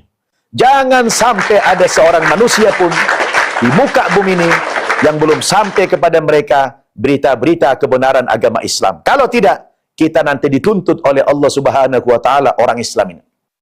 Maka terakhir, Allah Subhanahu wa taala berfirman dalam surat Az-Zumar itu, wasiqal ladzina kafaru ila jahannama zumara hatta idza ja'uha futihat abwabuha wa qala lahum khazanatuha alam ya'tikum rusulun minkum yatluna 'alaikum ayati rabbikum wa yunzirunakum liqa'a yaumikum hadha qalu bala walakin haqqat kalimatul 'adzabi 'alal kafirin. Nanti di akhirat, ketika sudah terjadi hari berbangkit, manusia semua dibangkitkan oleh Allah dari manusia pertama sampai terakhir di padang mahsyar. Kemudian nanti orang Islam itu dihisap oleh Allah Subhanahu wa taala, sedangkan orang-orang yang non-muslim menurut pandangan Islam, mereka tidak perlu dihisap. Tapi mereka kemudian langsung digiring menuju ke neraka jahanam. Apakah waktu kamu di dunia dulu tidak pernah didatangi ustadz, didatangi kiai, didatangi nabi, didatangi ulama, didatangi dai? Apa belum pernah? Bagi yang sudah tapi tidak mau juga masuk Islam, orang yang begini kata Allah, walakin haqqat kalimatul adab. Ya, mereka udah pasti diazab. Terus bagi orang yang tinggal di pegunungan, yang tinggal di pelosok-pelosok, yang tidak tersentuh dengan dakwah ini, dia jawab, belum. Lalu siapa yang bertanggung jawab, saudara? Maka orang yang paling dekat, ya, dari orang-orang yang tidak beriman ini, ada orang Islam paling dekat, ya, mungkin jaraknya 100-200 meter. Bertahun-tahun dia bertetangga, tapi tidak pernah mengenalkan agama Islam, tidak pernah menyeru Islam ini kepada mereka. Maka orang yang terdekat itu nanti dimintai pertanggungjawabannya oleh Allah Subhanahu wa taala. Kenapa? Karena mereka hanya menikmati Islam untuk dirinya saja, tidak mau tahaddus bin ni'mah, tidak mau berbagi kenikmatan kepada orang lain. Maka bukankah di dalam Al-Quran Allah mengatakan, wa ma kana rabbuka liyuhlikal qura bidzulmin wa ahluha muslihun. Allah tidak akan pernah menghancurkan suatu negara dengan cara yang zalim apabila di negara itu masih banyak orang-orang yang muslih. Orang muslih itu adalah orang yang berbuat baik, tetapi dia juga menanamkan, berusaha untuk memperbaiki orang lain. Maka ayatnya bukan solihun. Perhatikan ayatnya dalam surat Hud ayat 119 itu atau 117. Wa ma kana rabbuka liyuhlikal qura bidzulmin wa ahluha muslihun, bukan wa ahluha solihun. Allah tidak akan membinasakan suatu negara dengan cara yang zalim kalau di negara itu masih banyak orang yang soleh. Tidak begitu ayatnya. Tetapi ayatnya, kalau di negara itu masih banyak orang yang muslih. Secara bahasa, soleh dan muslim artinya sama-sama orang yang berbuat baik. Tetapi bedanya di mana? Bedanya, kalau kata soleh yang dipakai, dia hanya berbuat baik untuk dirinya saja, dia tidak peduli dengan orang lain, mau kafir, mau musyrik, tidak peduli dia. Tapi kalau muslih, beda. Muslih itu adalah orang yang baik, tetapi dia selalu berusaha untuk memperbaiki orang lain, untuk merubah orang lain. Orang yang tidak baik menjadi baik, orang yang tidak beriman menjadi beriman, dia risau, dia gelisah kalau melihat ada orang lain belum beriman kepada Allah Subhanahu wa taala. Maka kita inilah, mudah-mudahan kita termasuk orang yang muslih itu, yang selalu memperbaiki ya orang lain. Mungkin kita tidak banyak waktu untuk melakukan solat-solat yang sunnah, puasa-puasa yang sunnah, tidak hanya melakukan yang wajib-wajib, tetapi sering saya katakan, seorang muslih dalam Islam, seorang muslih itu akan lebih baik daripada 1000 orang-orang yang soleh. Karena 1000 orang yang soleh hanya baik buat dirinya saja. Dia tidak peduli dengan lingkungannya, tidak peduli dengan orang lain. Ada tetangganya miskin, dia tidak bantu. Ada tetangganya putus sekolah, dia tidak perhatikan. Ada tetangganya tidak bisa bayar kontrakan, dia bantu. Ya, ada tetangganya tidak sholat, dia tidak peduli. Ada tetangganya belum muslim, tidak dia ajak. Tetapi orang yang muslih itu, saudara, dia baik dan selalu risau untuk kebaikan orang lain. Nah, inilah kita sebagai penerus, pelanjut risalah Nabi Muhammad sallallahu alaihi wasallam. Mudah-mudahan materi ini, maafkan saya agak panjang, ya. Saya harus sampaikan dengan agak panjang ini. Semoga ini bermanfaat kepada antum semuanya, dan terutama kepada saudari saya, itu Santi Siombing, yang rajin mengikuti, saya dengar tadi rajin mengikuti apologet ini. Semoga dengan banyak mendengarkan informasi, ilmu yang semacam ini, semakin terang hatinya, semakin terbuka pikirannya, dan semakin membuka diri untuk mengetahui kebenaran di agama yang lain. Terima kasih, dan nanti silakan kalau ada pengen diskusi dengan saya, boleh lewat telepon, boleh dengan WA, boleh lewat. Tapi kalau lewat TikTok bukan saya yang pegang, saya selalu pakai tim aja. Karena saya nggak ada waktu banyak. Kalau main-main TikTok itu nggak banyak waktu. Karena saya mengasuh pesantren, saya berceramah juga, dan sesekali saya tampil di TikTok kalau ada waktu. Tapi bisa langsung nanti lewat HP saya di WA, silakan. Ya, nanti lihat Uni Ripa bisa, lewat Bang Loding juga bisa, lewat Ustadz Ahmad Tarigan juga bisa, Ustadz Yusuf juga, PA juga bisa. Jadi, saudara-saudara, mungkin saya tadi belum mengenalkan saudara saya yang sudah berhasil saya ajak masuk Islam, kami sudah 3 yang Islam, alhamdulillah. Alhamdulillah. Dari 7 orang bersaudara, 7 kami bersaudara kandung 7. Dari 7 bersaudara kandung itu 3 sudah Muslim, saya yang pertama. Yang 4 orang lagi masih istiqomah di Kristen. Ayah saya itu meninggal dalam keadaan tidak Islam. Mak saya, ibu saya, alhamdulillah, saya dakwahi beliau. 2 bulan menjelang meninggal, beliau masuk Islam juga. Alhamdulillah. Allah. Tetapi orang-orang lain dari pedalaman-pedalaman di luar sana, dari pedalaman Indonesia Timur sana, banyak yang saya ajak masuk Islam ini. Dan mereka kalau sudah saya ajak masuk Islam, mereka bukan hanya saya kasih sertifikat, bukan hanya syahadat, mereka langsung saya sekolahkan, saya kuliahkan minimal sarjana S1. Ya, mereka saya biayai semuanya sampai S1. Subhanallah. Ya, Subhanallah. karena mereka kita kader menjadi penyampai risalah Islamiyah ini dengan cara yang baik, yang benar dan elegan, tidak dengan cara yang kasar, tidak dengan cara yang memaki-maki, tetapi cara yang elegan, yang santun, yang benar-benar diridhoi oleh Allah Subhanahu wa taala. Terima kasih semua pemirsa, terutama moderator kita, ya, Uni Rifa, kemudian itu kami, Santi Boru Sihombing, juga Bang Loding, dan juga semuanya. Terima kasih juga Ustadz Diri Sulaiman tadi. Semoga ini manfaat. Kapanpun saya diminta nanti tampil, kalau waktunya pas, ya siap insyaallah. Ya. Alhamdulillah Kita ya Allah. berbagi pengalaman insyaallah. Dan yang mau memfollow TikTok saya, kayaknya apa namanya? TikTok saya pun nggak tahu. Kalau nggak salah itu Nababan Official 2. Nababan Official 2. Nah itu. Nah, silakan di follow. Siap. Ya. Silakan di-follow, Ya, teman-teman. dibantu follow-follow UST, teman-teman ya. UST Nababan Official 2. 2 angka biasa. Tanpa spasi. Saya kemarin mau bikin bukan Ustadz Nababan, mau saya bikin Uban. Nah, Uban itu Ustadz Nababan.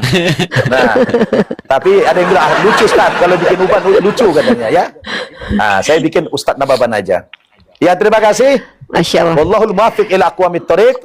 Wassalamualaikum warahmatullahi wabarakatuh. Waalaikumsalam warahmatullahi wabarakatuh.